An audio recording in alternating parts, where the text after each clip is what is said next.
Greetings. Today we have the fifth and final installment of the reviving power of God's Word. We're discussing from verse 127, the love of God's Word above gold.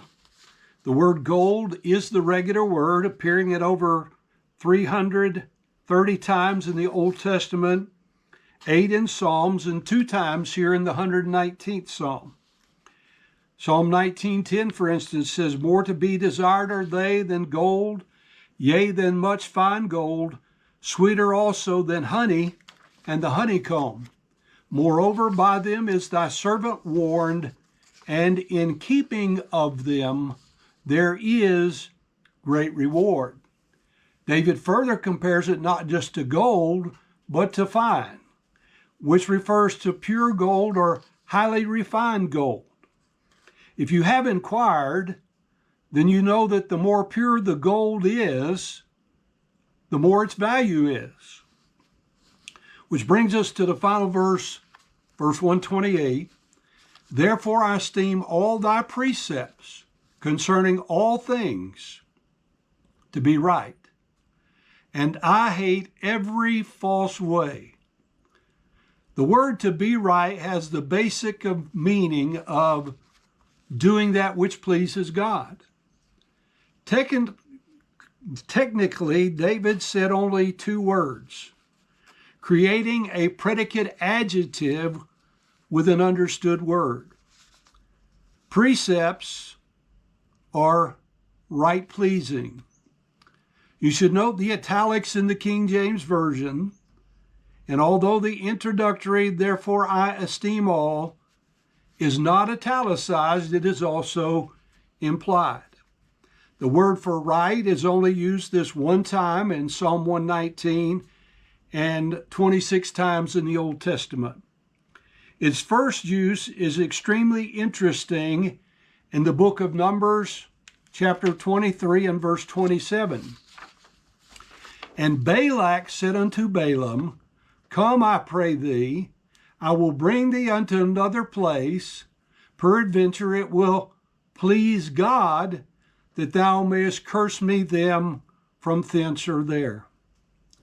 In the 5th Psalm in verse 8, the psalmist said, "Lead me, O Lord, in thy righteousness because of mine enemies.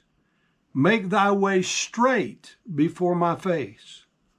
Both the Old and the New Testaments teach that we can only please God by following the straight and narrow way that he has outlined for us in his word. Proverbs 3:6 says, "In all thy ways acknowledge him, and he shall direct thy paths." Jesus warned in Matthew 7, beginning at verse 13, "Enter ye in at the strait gate, for wide is the gate, and broad is the way that leadeth unto destruction, and many there be which go in thereat.